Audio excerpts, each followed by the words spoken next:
all of you who have tuned in so far. Man, we just keep raising the bar, and I am so excited about today's guest. And like what we like to do each and every episode is kind of walk through the journey, right?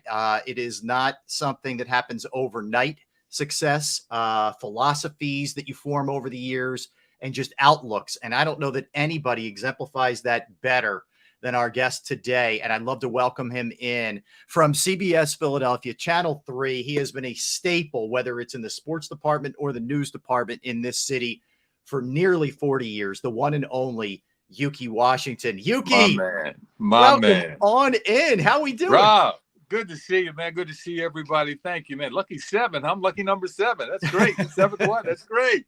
Well, glad to be here, man. Hey, and I'm so proud of you too, brother. I've been watching you since day one. You had some time with us back in the beginning. So, and you're the voice, man. You are the voice of our town. So I appreciate you as well. Thank you. I can tell you, I've had a lot of cool opportunities and things I never thought I'd do, but sitting next to you on an anchor desk was one of them. I got to tell you, there's one of those moments where I didn't want to show it on camera, but I was pinching my leg a little bit, man. Stop, I'm telling the truth. I'm telling the truth. Don't even go there. Yeah, that was a good time. I'm trying to think, what year was that? It's probably been 10 years. I think it was around 15. It was about 15 through 17 when I was doing weekends and sports. And then I hopped back to CBS 3 with our buddy Derek Gunn, our mutual friend D Gunn. That's right. And I did our odds on sports betting show on Sunday morning. So been a part of the family a couple times. Yeah. Yeah, fantastic. Glad to have you aboard, man. We're family. You know, that's my favorite word, family. We're all family, man. That's great. That's great. And you know, here's the thing, let's start there, because there's a sincerity when you say it. There is, to me, something that rings true when you say it.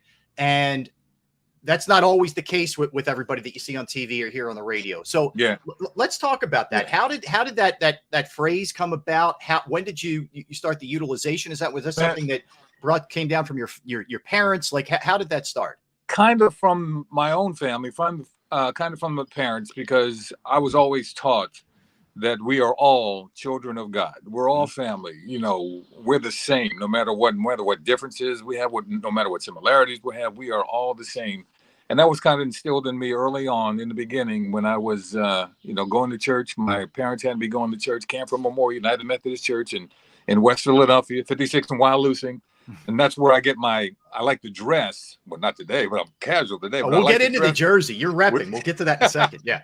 I like to dress with the suit and everything. And it started back then with that family atmosphere. And I think I started saying it maybe on the air. Let me see. I've been at CBS now in July. Next month, I've been blessed, 37 years. Wow. So I probably started saying it about 30 years ago. And it just caught on.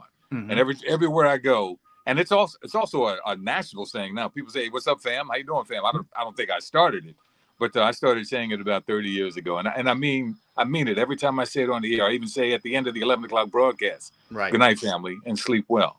And I mean that. We're all family, and we're all in this together, no matter what. No question about it. So you just referenced it. So West Philadelphia, born and raised, as someone once said famously. So, and I know, the journey took you to the Delaware, right, state border at high school and whatnot. But give me the early years for a young Ukee growing up in West Philadelphia and those influences that were, imparted in you that you still see today, and you still kind of, you can see it manifest itself with you today. No, one influence, the major influence, other than my parents in my house, would probably the Philadelphia Boys Choir. I was in the very first group under the direction of Dr. Robert G. Hamilton that started in 1968. I was 10 years old, and we traveled around the world. And in that group, we learned so much, not just the songs and the repertoire that we had, but about each other. All the kids were from Philadelphia, every race, color, creed, working together to make beautiful music. And so that's where it started way back in the day when I went to the Henry Charles Lee School at 47th and Spruce. And I went there, but before that, I went to Friend Central out on City Avenue. Mm-hmm. So City Avenue to Henry Charles Lee, the Philadelphia Boys Choir. And then you mentioned Delaware. My dad taught at Delaware State University. He was a professor and he was a football coach. And I went down there 7th through 12th grade and commuted home to West Philadelphia on the weekend. Okay. But as I got into high school, I started getting more into sports. more into the girls. You know, you got to get a girlfriend.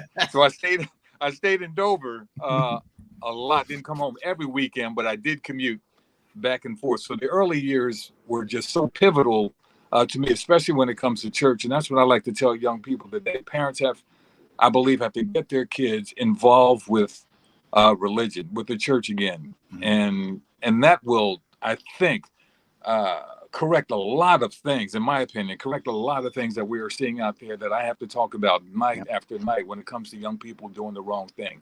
So I'm just so blessed. My dad passed about, I guess it'd be 5 years in October of this year, to be 5 years, but he passed at the great age of 98.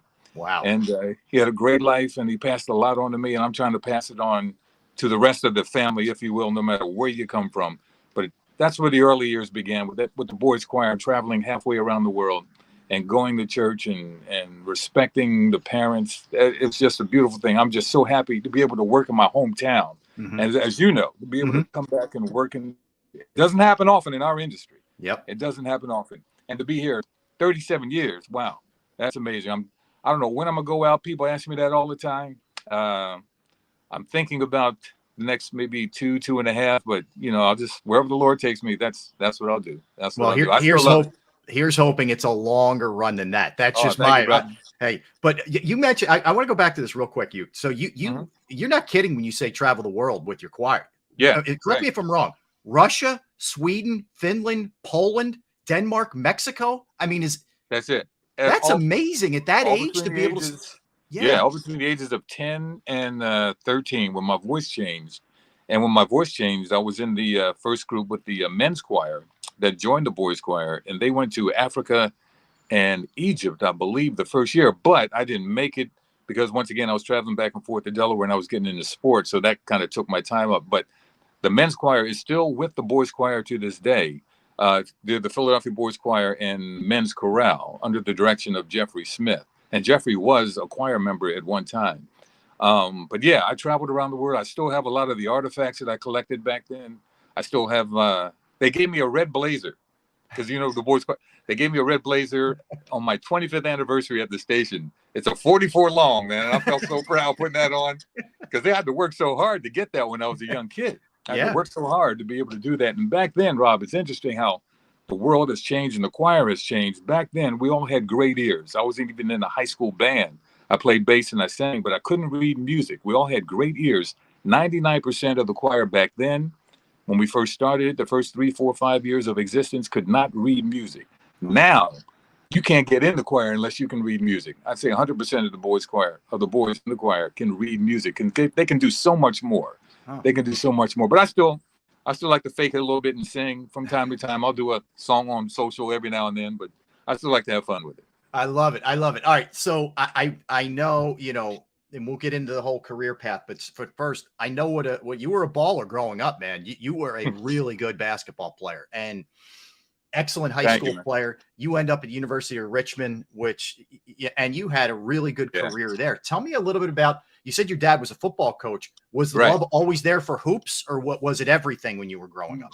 Man, I saw those guys playing football. I wanted something. I played football. I played basketball and ran track. I needed something with a tank top and shorts. Man, that's what I needed. That's what I needed. But Dad wanted me to play football, and he taught me how to throw the ball. I can still, to this day, probably throw the ball pretty well with a nice tight spiral with accuracy. And he wanted me, like, I guess I would have been, because I love to run. Maybe like a Randall Cunningham type, that can do that kind of. But football, I love the game. But it was just basketball and track that I gravitated to. I still have a track record in the state of Delaware at Dover High School. After all these years, it's like 14.0 in the high hurdles. Oh. One clock had 13.9. The track coach at they had 3 clocks at the finish line, Rob. 2 clocks had 14.0, and the track coach at Delaware State was doing the timing. He had 13.9. So I like to say I ran a 13.9. All right. I like to say that's on the record. That's done.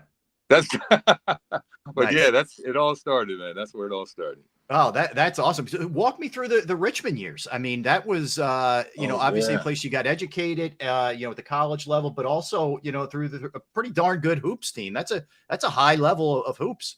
It is a high level of hoops. We like to say we set the foundation. My sophomore year, our coach was dismissed at the time because we laid the foundation with a 4-22 record.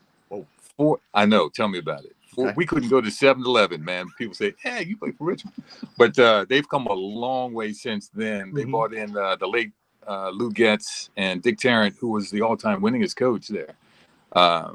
And matter of fact, Coach Mooney, who's there now, yeah, I think he went to Episcopal. I think he's from our area. He's a local guy. Yeah, he's a local guy. He's a local guy. But yeah, I was the captain of our team, co-captain my junior and senior year, and I was a spot starter because I tore my knee up playing against the University of Penn my freshman year. I tore my knee up. I tore my patella tendon. I have the scar to this day, to show it. I was running down the court. I forgot whose shot I was trying to stop or block. That's back when folks played defense full court, not like in the NBA now. It's like, almost like Matador defense at times. But I was running and my patella tendon snapped. And I thought that was a message. That was a message from up above to get into my books and get a career. From then, as I mentioned, I was the co-captain of the team my junior and senior year, a spot starter. Some games I didn't play, but I still had a wonderful, wonderful, amazing career at the University of Richmond and met some great people, some great coaches. I was just there a few months ago. We had an alumni for the teams of the late 70s, early 80s, and that was really nice. Their arena down there, the Robins Center, is just tremendous. It's just an A+ school, academics and athletics. They always stress we were student athletes. And the student came first, and we've come a long way since then. Now you got the transfer portal, you got guys getting paid. It's unbelievable. But yeah, the Richmond years were great years, and that's like a second home. I went there. I had a lot of offers, but I went there because I was maybe about an hour or so from my dad's family. They were in Dillwyn, Virginia, Farmville, Virginia, home of Longwood College out in that area. But they were from that area, and I was like an hour away from home. And I used to go out at least once a month just to see my grandmother at the time when I was coming up. But I love the Richmond area. I love the whole Richmond vibe. Whenever I see somebody on the road with a spider and ticket, I'm driving down the road like this, spider. I love it. I love it. So at what point, and maybe this happened before college, when was the seed planted that you thought, you know what, I might want to get into, the world of TV, media? Was it always that straight path for you, Uke, or were you kind of feeling your way around a little bit in the early years? Rob, at first I was feeling my way around. I wasn't sure what I wanted to do, but after I had the knee injury, I took note of because that was my freshman year. We had a basketball show, like many colleges around the area have basketball shows where they go over highlights and they have a host and the coach comes on and they might bring a player on. They talk about the games that come, the games that have gone by. We had a coach's show, and I decided, you know what, if I can't play sports, because I knew I had pro dreams. Everybody, has pro dreams. If I couldn't play pro sports, at least maybe I could talk about it. Maybe I could talk about it. So I majored in journalism, and I got credit I ended up hosting that coach's show. It was called the Lou Getz Basketball Show. Okay. And that was the Richmond Spiders. So I ended up Richmond Spiders, and I ended up hosting that show for like 3 years. And at the CBS affiliate in Richmond, WTVR, I got fantastic experience. And we didn't have a broadcasting major. We just had journalism, and that just involved the print media. Oh. So I basically did that on my own and ended up doing the weekend sports there toward the end of my senior year. So it all kind of like fell into place. And then after I graduated Richmond, I became the graduate assistant on the basketball team, and I was also doing a number of other things that helped me down to Fort Myers. I ended up going to Fort Myers in 1981, I believe it was. So I was doing weekend sports my senior year, and being a graduate basketball coach, and it all worked out. One thing led to another. I went to Fort Myers, and I always said if I had to leave Fort Myers, the only place I would like to go is back home. And I was blessed that happened in 1986. I was down in Fort Myers for 5 years, and it all worked out. I got great experience down there, learning how to write, learning how to edit, learning how to shoot, of course, anchoring, and it was all sports. And I came home in 86, and I did sports here for 10 years, 86 to 96. Well, that's the other thing I don't know that people necessarily understand who aren't in the business, especially when you're in smaller markets, is you're doing everything. It's hands-on. And Yeah, even today, it's funny. It's really come full circle. Like you better know how to do a lot of different things that's this true. day and age, you know? Back in my day, Rob, they used to Mhm. call it a one-man band. You probably remember that. Yeah. One-man band. Now they're MMJs, mass media journalists, or MSJs, multi-skilled journalists. Mhm. They're basically one-man bands all over again, where you have to do it all. Set up the tripod, you have to edit, you have to write, do your stand-ups. It's everything. And we're doing more with, I guess you could say, less, but it's working out. All the stations around the country, especially the major markets, are into the MMJs now, Mhm. and it seems to be working well. Well, it's something that at the time it's hard and you could be overwhelmed, but it also really teaches you baptism by fire. Like Oh, you no learn, question. you learn skills, man. You know what shot you want. You figure out how to write under a deadline. I mean, it makes you better as you It do it. it really does. And back in the early days, that propelled me to what I'm doing today. As far as those deadlines that you mentioned, as far as writing the video, that kind of thing, and it was tough back then, but we're talking about practice right now. As long as you practice and do it over and over again, it comes out. It comes Yeah. out well. And I think I'm still applying what I learned back then to this very day. Hey, man, if you're not getting better, you're getting worse. Hello. I always say that. All right, so Amen to that. so you get back to Philly. That's got to just be an unbelievable feeling to come back Man, home, and you're man. anchoring sports, which is something that's right in your wheelhouse. Like how awesome was that? Like breaking the news to your family that hey, I'm coming home. How big a Dude. celebration was that? Dude, it was huge. I remember when the station brought me up for an interview before I even got the job. I stayed at they put me up at the Four Seasons, little old me, coming out of Fort Myers, Florida, Nice. at the Four Seasons right there around on the Parkway, when it used to be the Four Seasons, now in the Comcast building. Yeah. And my mom and dad came up and they were celebrating. Dad ended up like raiding the little refrigerator in there. He was celebrating. I'll never forget it. And then about, I guess, a month later, I ended up signing. But here's a story not too many people know. And I think I was talking to a few people about it not too long ago. I only got the opportunity to come back because a very famous gentleman who's on the air now, I'll get to in a minute, was picked up by somebody else. So long story short, the great late Bob Bradley was doing the sports for Channel 3. And Bob wanted to retire. And because he was elderly at the time, great man. This man taught us all in the industry a lot when it comes to writing and presenting ourselves on the air. But Bob wanted to retire. And long story even shorter, they found me in Fort Myers. But before they found me in Fort Myers, they found a guy to take Bob's place by the name of Jim Vance. Not Jim Vance, of Jim Vance is in D.C. Who's my man? He just retired. He's on CBS right now. He does the golf. He He just retired from golf. Come on. It's on the tip of my tongue. You know, it's early for me. I just got up a little while ago. Not Jim Nantz. No. Jim Nantz. Jim Nantz. Okay. Yeah, because isn't he just retired? He retired from the from NCAA. college. Yeah, he's not doing college hoops anymore. He's just going to do some golf and NFL. Yeah. Oh, Jim Nantz almost came to Philly, huh? They had basically hired him. Wow. I forgot what town he was in. They had hired him, and then CBS found out about him, and they hired him, and they snatched him up. Oh. So he went to CBS, and they were looking for somebody. So then they found me, and the rest is history. And to this day, I have yet to meet Nance and thank him for going to CBS. But that's a wild story. If it wasn't for him being picked up by CBS. So many things happen. That's just life, right? There's so many random events that can change your pathway or whatever. Like you do everything you can to put yourself in a good position to succeed or be a good person.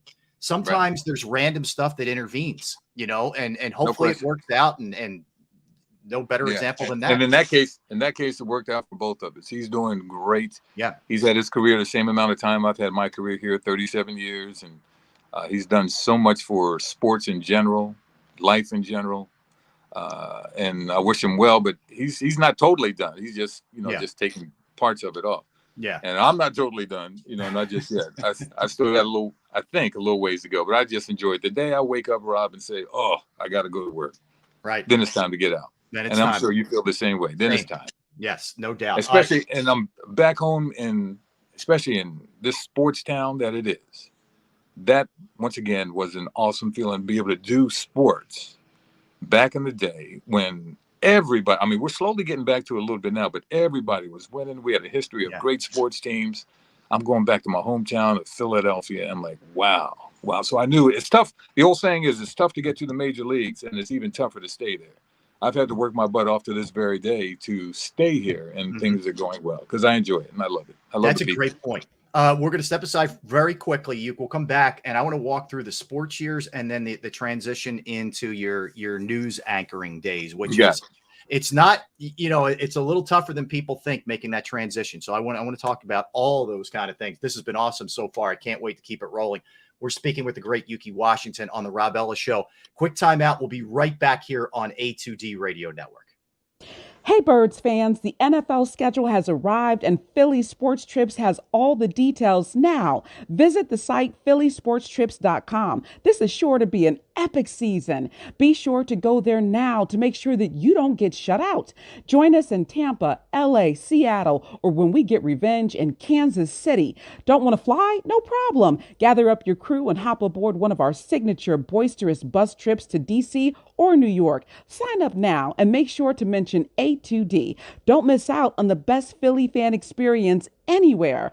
Philly Sports Trip customers always stay at the best hotels and meet NFL legends. Book today. All right, we're back. We're back with Ukee Washington. This is the Rob Ellis Show on the A2D Radio Network. All right, we're back. We're in the city now. We're back home in Philadelphia. It's 86. I got to imagine you have a great advantage, too, than maybe somebody who was coming in from the outside about how passionate we are about our sports, how much it means. You know how it is on a Monday if the Eagles win versus the Eagles lose, just the temperament of the city. So how great an advantage was that having, been inside the belly of the beast? That was huge. And all the athletes respected me for that as well. They somehow, I guess, over time found out I was from Philly. They found out I was a former athlete. And around that time, we were all around the same age, so I got to hang out with guys like, Reggie White, Rick Tocchet, Julius, all those guys, Charles, you name it. I could go on and on and on. But that was just an amazing feeling. And I could feel their passion. I never criticized an athlete. And I think they respected me for that. I talked about when things were going good and things were going bad, but I never put my opinion in it. And I think they respected that at the time. I just told the sports as it was. And they appreciated that. And I think I developed some lasting relationships because of that. But that was just an amazing feeling to see athletes before them grow up in my town. And here I am covering these guys and hanging out with these guys and traveling these guys. I remember Rick Tocchet taught me the game of hockey back in the day. I used to hang out with Rick Tocchet and Brad Marsh and Davey Poulin. And all those guys. Tough guys. They were great teams. Timmy Kerr, all those guys. And Mike Keenan I started days. to learn the game. Yeah, Mike Keenan days. Right. Matter of fact, Torts kind of reminds me a little bit of Keenan, but we'll see what happens. We'll see what happens. But that was an amazing time for me to come back. And it still is, just to be around. Now that I've gone to news, I can express my opinion sometimes on the air, whereas, we really can't do it as much. We can't become fans as sports broadcasters. But now on the news side, I can. So I just let it out sometimes. I just let it all out. Favorite guy, sports-wise, before we get to the news part, favorite guy to cover for you? Just a guy, character, funny, or just sincere? He always enjoyed his company, whatever. Who was that guy for you when you were doing sports, Uke? You know what? It would probably, there's so many since I was a basketball guy, I really gravitated toward the Sixers. I gravitated toward all the team, but I was a basketball guy. And I got to be really good friends, and to this day, with Julius and Charles Barkley. I still talk to those guys, when I can, all the time, if they're in town, if I see them on TV, if I see Chuck on TNT say something funny to Kenny, I'll text him real quick, say, dude, I need to get back to basketball, and he'll get back to me from time to time. But Julius he was special because I came in 86, and that was Julius's retirement year. And somehow we ended up realizing that we both loved the game of golf, and we ended up being golf partners, and we played a lot of golf together. And matter of fact, I went to his house a few times, and I also even went to his son's funeral. Remember his son passed in Orlando? Very sad. I even went down. Yeah, that's very sad. And I went down I mean, we were that close where Yeah. I went down to his son's funeral in Orlando. But yeah, he's that was something special to watch one of my heroes growing up become, a friend, a friend. And so that was, but all the sports, I got to know, Randall pretty well. As I mentioned, the hockey guys, the baseball guys. I even got to know Schmitty a little bit. Back during those Which times. was tough. It was tough when Which he was played. very tough. Yeah. Which was very tough. Steve Carlton, no shot. No, well, you're not the only one. Steve was on his own planet. I mean, let's face it. Yeah. Oh, good, but no, it's like a childhood dream, a broadcaster's dream, as you know, to come back in your hometown and meet these guys. But the games and the atmosphere has changed so much right to this day. Because back in the day, when I'd go to practice, the Sixers practice. And I could go over to, it was at St. Joe's, and I could go over to Wendy's and have a burger with Julius and Charles or whoever, Sadale 3, all those guys. But now you got to you can't even really talk to them. You can't go in the locker room. Yeah, it's a whole new world now. It's a whole new world. Yeah, it was definitely, the accessibility it's not even close from back in the day. So, all right. But so you go 86 to 96, you make the move to news. Now, was that something that you always had in mind, or as the years went on with sports, you sort of said, you know what, kind of itching for a new challenge? Sometimes it just happens where the boss approaches you. How did it end up happening that you made that transition? You hit the nail on the head right there. The boss approached me. They wanted to take a new direction when it got away from the standardized, rigid, all business news anchor. They wanted someone with, as they told me, with some personality. They wanted someone who could tell stories, who could make people feel good when it was time to feel good, who could make people feel the sadness when it's time to feel the sadness. And so they wanted to take a shot. I was one of the first, I think, in the country to go from sports to news. And this was, I forgot, Paul Gluck might have been, he's over at Temple now. Yeah, the Paul news does director. a great job at Temple. Yeah, does a great job. He was a news director, and the general manager was a fellow by the name of Jerry Eaton. And they put me on a secret mission. They sent me, I guess I can say it now because it's been so many years. They sent me down to Baltimore to do an audition tape. Oh, and so they didn't want anybody in the building knowing you were doing it, because people talk. I mean, it's just the way. Yes, sir. So I went down there. They liked what they saw, and I told them, sure, no problem at all. Because at that time, I always thought out of the box when it came to my stories in sports. And I thought, they didn't know it at the time, but I thought I was getting a little stale as far as things to think of, to do, not do the standard highlights, do something else that will get people feature pieces, things of that nature. I remember one year I was in Fort Myers. It was the Super Bowl. It might have been Washington, Denver, maybe. The first one, remember when Marcus Allen ran that? He was the MVP of that game. Yeah. It was that Super Bowl, but I was in the press room and everybody was talking X's and O's with all the guys. But I see one of the offensive linemen at another table, and he's playing like chess with another offensive lineman. So I go over there and I talk to them. They give me a little football, but how does this chess game help your mental preparation? So I did a story on that. I always like to think out of the box. And people, I think, appreciated that. Wow, this cat plays chess, during the Super Bowl. But yeah, I really enjoyed those days back then, and I wouldn't change it for the world. So how challenging was the move from sport? I mean, you're getting out of your comfort zone, doing sports as long as you did it, and moving over to news. And it's a little bit of a different format, like you said, where you're not just, hey, this is what happened at 23rd Market. No, you're doing some, getting to know people, interviews, that kind of stuff. How was the transition? I tell people I went from the fun and games to the real world. And all I had to do was just remember to do the who, what, why, where, when, and how. I'm still telling stories. I'm still telling stories. And I felt that I knew how to tell a story. I knew how to communicate with people. I don't look at myself as being a hardcore newsman. I look at myself as being a communicator, a broadcaster, a storyteller. And I knew I could tell a story. I knew I could convey emotions in a story. And that's what it felt like to me when I made that transition. So I didn't have any hesitation in accepting the position. I said, I know I can tell a story, let's go for it. Let me know what you think. And the rest is history. I've been doing it now since, 96. I did the morning show for 17 years. Then we got new management. New management wanted me to come to the evening show and give that same vibe off. Still be me, not any rigid guy or not any hardcore news person. Just be a communicator, a broadcaster. And I said, I did it in the morning. I'll do it for you, you know, in the evening, because it's what I love to do. It's what I love to do. I love to communicate with people. And I've been doing it now, I guess, in the evening, back on the evening. I did sports in the evening back in the day, but doing news now in the evening, it'll be 8 years. 8 years in July. That's awesome, and the time's going well. So I didn't have any problem going from sports to news. It's all about telling stories and believing in what you're telling. I try to give a message. Once again, I'm not opinionated in news. I just try to give a message in my news stories, especially when it comes to a hard news story, a tragic news story. You can hear it in my voice. People tell me that all the time. You can hear it in my voice. I tell stories on the air as if they're happening to me or to my family. Right. And I think people can relate to that. And it adds a little more, you know, oomph to the story. I don't know how much you're seeing here in the chat section, but you're getting a lot of love, Ukee. I'll just tell you that. You're getting a lot of love from the folks, man. Oh, God bless you all. You know, I can't see, man, because, you know, I go to bed at 2:30 in the morning.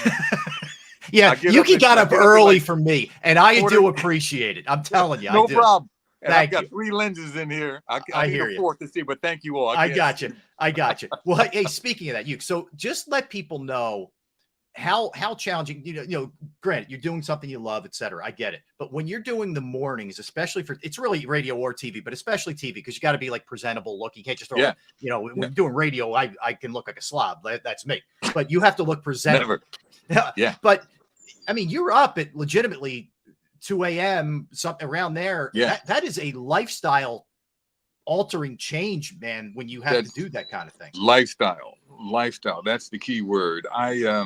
I made it my lifestyle because I knew I had a job to do. I knew I had, just like when I was playing sports, that old adage, first to practice, last one to leave, that kind of thing. You had to stay dedicated. You had to stay disciplined. And I would get up at like 2:30, 2:45, and I was in by, back then we went on, I think they still go on at 4:30, but I was in by 3:30, talking to my producers. You had to be dedicated. And the schedule, I was in bed at 7:30 every night, no later than 8:30, 7:30, no later than 8:30, to be able to do that every single day and to be fresh on the air. The thing about the morning news is I tried to keep that same attitude even when I was off, when I was on vacation. Family and I would go on vacation, and I would be wherever we were. I'd be in bed at like 9 and get up to say 5, just to kind of stay. Right. And I was doing that the whole time. But you have to be dedicated. You have to be disciplined. And I did that with some great, and you have to have a team around you. You got to make the person to your right and to your left better than they are. You have to make sure. And the only way to do that is if you stay disciplined and stay dedicated to the cause. And that's one thing I did, and I love to say I did, for 17 years. Talk to me about some influences here in the news department. I mean, you mentioned Bob Bradley. I'm guessing like Jack Jones, even Jack guys Jones. You remember Jack Jones? Oh, Jack was the ultimate profession, the consummate profession. No question about it. But I'm sure it was other guys from whether it was Jim Gardner or people from other stations, etc. Jack Jones, Jim Gardner. I even sent him a retirement message on social. And we're supposed to still play golf. He's a golfer too. We're supposed to get out. Larry Kane, who was with us, he's with KYW News Radio. The list goes on and on. These are some of the cats and some of the guys and some of the gentlemen and some of the broadcasters and professionals that I watched growing up. And I take a little piece of all of them in my preparation as well. Mm-hmm. And without taking all of it and still adding what I do. Right. I still put the Ukee Washington touch on it. Mm-hmm. And that's the touch that I was born and raised with, that I was given by Howard Power. That's the touch that my mom and dad gave me as well. But there are a lot of people in this market. I think this is the best news market. I've traveled a lot, and I'm probably partial, favored because it's our hometown, and this is our hometown. But this is the most professional news market I have seen, where people can tell stories and also have fun, like in the same newscast, and people really enjoy it, no matter what station you watch, and that's what it's all about. If you had to give a tip to an aspiring, person trying to get into the business, someone who's lasted, who's been doing it for the amount of time you've been doing it and staying in the same market, which is incredible. I mean, most of us have to be gypsies popping around, from town to town. Yeah. Yeah. What would you say it is? Is it just that discipline that you talked about a little bit earlier? Yeah, it's the discipline. It's the hard work, and it's believing in yourself and thinking out of the box. Because I have this quote that if your heart believes it and your mind can conceive it, then you can achieve it, no matter what it is. And staying in the right crowds, that's important too. And just doing all the right things to make it work. I'm so blessed to be working in my hometown. You're right. There are a lot of us in this industry that go from town to town to town to gypsy. That's part of that's the nature of the beast. That's the nature of the beast. But I just knew I wanted to get here. I knew I wanted to get here from Fort Myers. And I worked hard so I can be with my parents were elderly at the time. And mom, what's today? The 27th? 27th. Mom will be 98 on the 29th, 2 days. Wow. Now, we moved her to Pittsburgh. She broke her hip about 5 years ago. And we moved her closer to my sister. My sister moved up there. So we moved her closer up there. Man. But just to have the chance to work in our industry around our parents and my parents for all those years, that's a dream come true. That's a dream come true. And I loved every minute of it. How much, when you broke in early 80s in that range, once you got out of Richmond, how much of a challenge was it as a person of color to get your foot in the door? I mean, I know the business, in some ways we've gotten a lot better. In some ways we're not where we need to be, but how much of a challenge was it during that time period? You didn't see many people of color back then. And I could say it probably was a challenge, but I didn't let it be a challenge for me. I was trying to do things before someone could say, no, you're not supposed to be doing that. Right. Or you can't do that. I'd made sure I was doing things beforehand so people would take notice and say, hey, this cat knows what he's talking about. This dude is pretty good. And that was the main thing that kept me going is just being proactive in all the things that I did when it came to the industry. And I try to tell that to especially young male and female African Americans this day, just start doing the things now and show people that you have what it takes, to make it in this industry. And that goes for any job. The world is changing a little bit, but there's still some issues that we have out there. There's still some issues. And but if you can set the standard, not only with yourself, but with everyone who's watching you beforehand. No one told me, Ukee Washington, you can't be an anchor in Philadelphia. Don't even try it. You can't even. I said, watch me. Right. Just watch me. Right. And I took it from there. All right. Fact or fiction? You are the second cousin of Denzel Washington. Is that true? Fact, but I like to take it a little bit further, even though we just say cousins. We are second cousins once removed. Okay. Once removed. But yeah, my dad's family, as I mentioned, is from Virginia. Here we go. My grandfather, I'm going to try to break it down. It's been so long since I explained it. Get the family tree out. Here we go. Yeah, right. My grandfather and Denzel's father were first cousins, which made Denzel and my father second cousins. And since I'm my father's son, we're second cousin once removed. But whenever I did a story or do a story with Denzel, it's always like, hey, cuz, what's up? He's not the type of cuz I can call, hey, man, you coming over for Christmas? What time do you need me at the Hollywood Hills mansion? Exactly. Exactly. Yeah. Exactly. But no, we whenever I do the interviews, I get a little extra time, if you will, because we're related. But yeah, second cousin. And I met him, Rob, for the first time, thanks to Sharon Pinkinson of the Greater Philadelphia Film organization, way back when he was doing Philadelphia with Tom Hanks. Yes. Here in town. And she got in touch with someone, they broke scene, and then I was outside of the Spectrum. They were doing you saw the film, right? Oh my God, one of my favorites. There was a scene when Denzel took a notice into the suite to give to one of the main characters. Was it Jason Robart? I can't remember. Yes, he was the boss. He was the boss, Jason Robart, and Julius was in the suite hosting them at a Sixers game. Right. Oh, that's right. Remember that? So it was after that scene, he came out and we introduced each other. We said hello. He knew what I did. Obviously, I, of course, knew what he did. He was an anchor. So, and we've been, shall I say, cousin friends ever since. So yeah, he's a good dude. He's a good dude. He just lost his mom maybe about a year and a half, I think, ago now. Okay. And that was tough. I knew Aunt Lennis very well. I used to call her she lived near Baltimore. I used to call her about at least maybe once a month. And Denzel was very friendly with the late Butch Lewis too.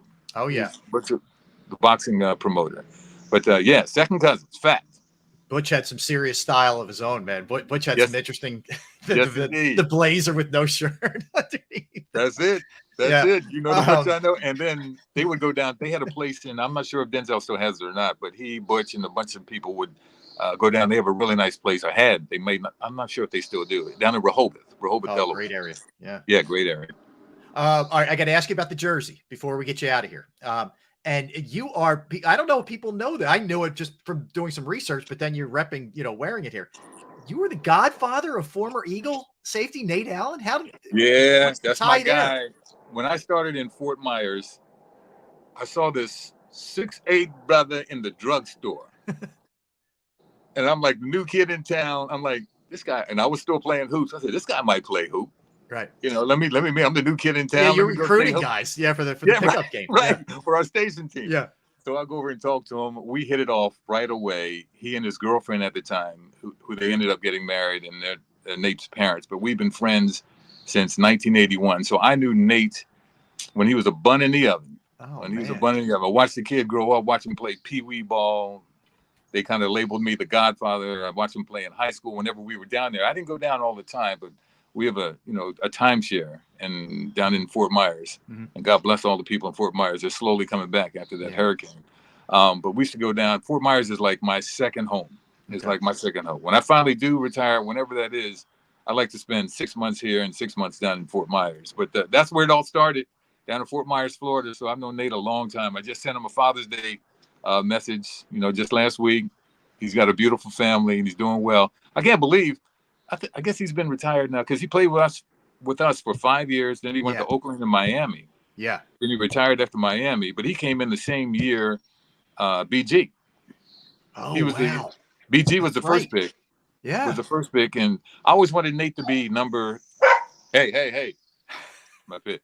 I always wanted Nate to be number 35. My man wanted number 35 or 37. Wait a minute. Yeah, that's right. Yeah. Because he was the 35th or 37th pick of the draft, but the Eagles' first pick in the second round. That's funny, man. I didn't realize he was the same draft as BG. It's just the longevity of BG and Kelsey and those guys. It's crazy, man. Yeah, and I apologize for man Blue. Wait a minute. Hold on 1 second. Yeah, why don't you bring Blue in? Let's check Blue out. Come here. You want to say hi to everybody? Come here. Oh, what a good looking boy that is. Yes. You give me a kiss. He's a good boy. Oh. You give me a kiss. All right, go. That is perfect. That is perfect. All right, I want to hit you with one last one because I know Blue might have to go to the bathroom. We got to take care of it. That's exactly right. We can't have any accidents. All right. So, last question for you. We're A2D is agree to disagree. We always have a question that we like to throw at our folks. I know how much you pay attention to this and you keep a close eye on sports now as well, even though you transitioned into the news field. But do you think Joel Embiid will go down as a better Sixer than Allen Iverson in the grand scheme of things? Would you agree or disagree with that?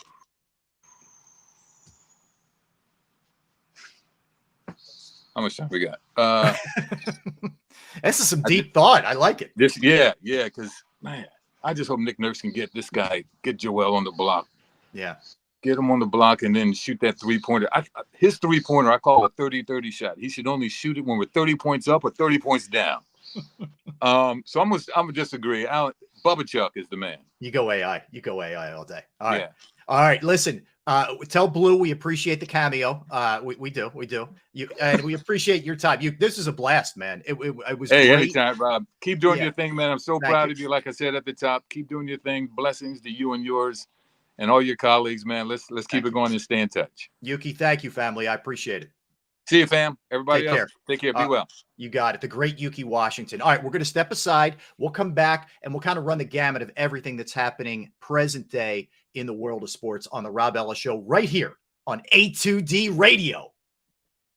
Hey, Birds fans, the NFL schedule has arrived and Philly Sports Trips has all the details now. Visit the site phillysportstrips.com. This is sure to be an epic season. Be sure to go there now to make sure that you don't get shut out. Join us in Tampa, LA, Seattle, or when we get revenge in Kansas City. Don't want to fly? No problem. Gather up your crew and hop aboard one of our signature boisterous bus trips to DC or New York. Sign up now and make sure to mention A2D. Don't miss out on the best Philly fan experience anywhere. Philly Sports Trip customers always stay at the best hotels and meet NFL legends. Book today. All right, welcome back to the Rob Ellis Show, A2D radio channel. All right, so let's start with the Sixers here. And there's a deadline quickly approaching here in the NBA for free agency. Players need to decide whether they're going to opt in or opt out to player option contracts that they have. It's the lock of the century that James Harden will opt out of his player option with the team. There will be no surprise there.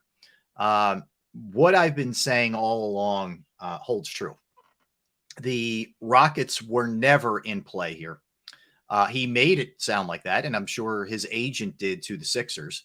The Suns were never in play, as witnessed by the Bradley Beal deal. There aren't other teams that are interested in James Harden.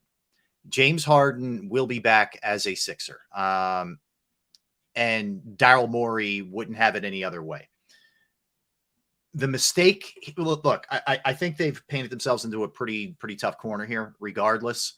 My sense is I would prefer that they move on, but it's no question about it that he's coming back. My hope, and if you're a Sixers fan, you should absolutely be thinking along these lines. My hope is that they don't give James Harden any more than a 2-year deal. I don't think there's a market for him out there to get more than that. But my worry is that Daryl Morey doesn't view James Harden objectively and what James Harden is at this juncture in his career. And therefore, there's a chance that he may give him more than 2 years. I think it'd be a big mistake. I don't think he is going to get better as a player. He is going to just decline as a player. He is a guy who generally comes up small in big spots and big games, and I don't see that changing at this point in his career. It's very hard for me to be optimistic regarding the Sixers and their pathway. After everything that the fans were put through here with the process and the way that a lot of other things have played out, I think they're in big trouble. I think they're a team that could once again win 50 games, but ultimately will fall short when going up against the teams like the Celtics or the Bucks or the Heat when it comes to the playoffs and crunch time. So it's going to be a very familiar movie that we've seen before with the Sixers, unfortunately. But look for that to happen later in the week, that he'll opt out and the Sixers will sign him to a contract. All right, Phillies start a series in Chicago. Let's be real about this. They were gifted that Mets series. They didn't earn it. They won, and if they get on a run here and they get in the postseason, we may look back at that series in late June against the Mets at home and say, Sixers won 2, or Phillies won 2 out of 3. No big deal. And we'll just gloss right over it. But if you watch those games, you watched Friday night and you watched Sunday, they didn't necessarily win them. They were given those games. Now, what you need to do now, since you were given the gift, is take advantage of it. Follow up with this series against the Cubs.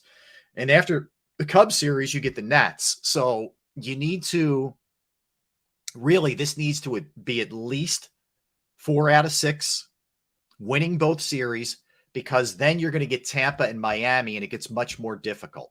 2 teams that have been very, very good out of the gate here in Major League Baseball. So what you need to do is take advantage of it.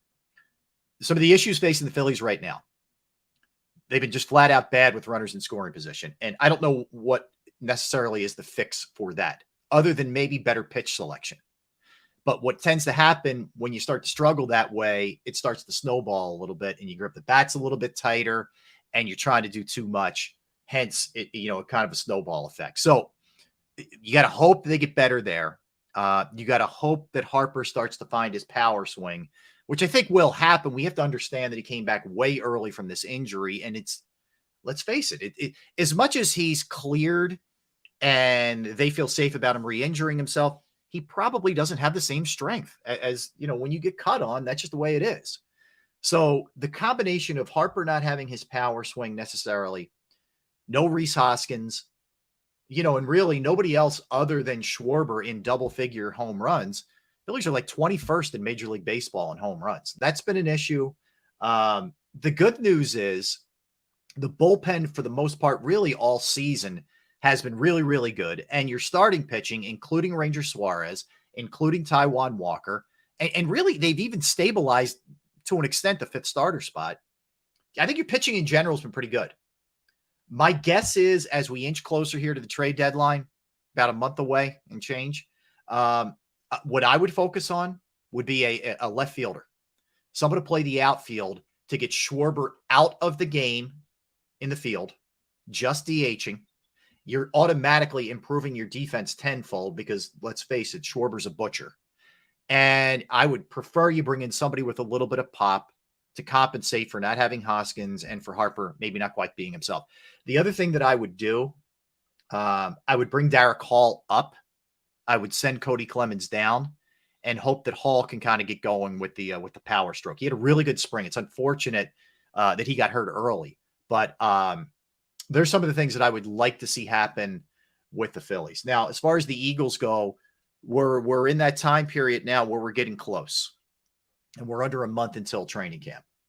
And you look at the roster. One of the questions I posed on my radio show and my sports take show was, if you look at the roster right now, the season just ended. You go back to the Super Bowl, tough loss. You look at that roster versus the roster that they have right now after free agency, trades, draft. Is the roster better? I would say the roster is a little slightly less than what they were, but it's something you have to have a little bit of patience with, because you have some new faces that you're counting on. You have new coaching staff that you're counting on. Once those guys, I think, get acclimated to one another and get that chemistry going, then I think they're going to be okay. But the defense is going to take a little bit longer than the offense. The offense, there really isn't much of an excuse. I know some people, I heard Colin Cowherd making a big deal out of the fact that Shane Steichen moved on. And this is no diss on Shane Steichen. I like Shane Steichen a lot. But I think, Brian Johnson, having been in-house, just making the move from quarterback coach to offensive coordinator, having Nick Sirianni, who's an offensive guy, having Tanzi, who's been there as well, having that continuity, I think will be huge. Plus, there's just a lot of talent on that side of the ball. I mean, let's face it. You got a runner-up MVP. You got the best offensive line in football. You have 2,000-yard receivers. You have a tight end who, if he can stay healthy for the whole season, is a premier tight end in the NFL. And I think the running attack, which is kind of a four-headed monster, is going to be very, very good. So the offense early in the schedule, I think, is going to have to help carry this team while the defense gets up to speed. The good news is when the schedule gets really tough at the end of the year, I think that's when the defense is going to be clicking. So you can kind of offset that a little bit, because that portion of the schedule after the bye is really, really tough. It's really challenging. So they're going to have their act together, by that point. But I think all in all, the challenge isn't only the schedule. It's the fact that you're in a very difficult division. I mean, you think about it, 3 teams from the NFC East went to the playoffs last year. And it's not like Washington is some scrub team. Washington has the potential to be pretty good too with Eric Bieniemy there. It really comes down to how good Sam Howell is as their quarterback. But nonetheless, I mean, you're talking about a team in the Eagles that was a dominant offensive team, that led the league defensively against the pass, that led the league in sacks. I still think they're going to be a really good sack team. I don't know that they're going to be a 70 sack team. That doesn't come along too often. But I think they're a team that can get in the high 50s, which would rank them, top 3 or 4. So that will help a secondary with some new safeties, with some new linebackers. That's going to help in a big, big way, those guys, throughout the process here. But if you're a football junkie, like I know a lot of you are, this time period's tough. I mean, there aren't OTAs. We're not quite at training camp. It's not the draft to look forward to. It's not the season. It's by far the hardest part of the year. Like, not even close. But we're almost there, right? And then we go through the stages. It used to be, Oh my God, they're rolling up to Lehigh. Here come the guys with the flat screen TVs and their video games and their big pillows and all that. Like that's what it used to be. It's not like that anymore. Unfortunately, you're going to get some highlights from practice, and you get the one open practice. You don't get as many preseason games. What they really put more emphasis on is these joint practices that they're going to have again this year. But you're a fan. You're looking for every morsel, every crumb that you can get. So we're getting there. It's not easy. What you do now is you really start to dig in on the schedule and start to probably overthink it, especially the Patriots game, which I think, by the way, the Eagles are 5-point favorites in that game, which I think the line is a fair line considering New England wasn't a playoff team last year, but I think the line's fair, but I'd probably stay away from that game. I'm giving you right now on June 27th, I'm giving you, betting tips, but I would probably steer clear of that line because I think the game's going to be a little bit closer. I actually feel like it's going to have a similar sort of vibe to what the first game of the year last year had in Detroit, where, I mean, let's face it, that was more of an escape than anything else. The Eagles end up winning, but it was tight. It really was. So I think that game's probably going to be harder than people think, even though I don't believe that New England is great. When Hoodie has a whole offseason to prepare for you, and now they have Bill O'Brien in there working with Mac Jones, I think he's going to be better. And then, week 2, you get the quick turnaround into a Thursday night game. So that early portion, while I think it's more favorable than the later portion of it, is not what I would call a layup, by any stretch. All right. A lot of fun today. It was great catching up with Ukee Washington. And, he is still a diehard sports fan, man. And you can just see it. You could hear it in his voice. But what a transition, what a career, what a life going from sports into news, and to be able to do it for 37 years at CBS3, 37 years in the same market. In a big market like this is really, really hard. So kudos to him. We appreciate him giving us a couple minutes. Appreciate all you guys in the chat section and everybody who's been hanging out with us and making us, what we've been each and every week here on the Rob Ellis Show. So we'll continue to crank it out with great people kind of walking through their journey while mixing in and weaving in today's sports, back in the day, all those kind of things. We'll keep it rolling, and a lot of people to thank. I want to thank Tom, of course, Arnone, doing a great job, and my guy Ralph, who gets us up and running each and every week. But most importantly, thanks to you guys as well. I see you, Coach Marcus. Thanks to all you guys. Really do appreciate it. And I'm looking forward to hanging out with you next week. I am Rob Ellis. Thanks for hanging out and watching the Rob Ellis Show here on the A2D radio platforms. Tell a friend, folks. I'll see you next week.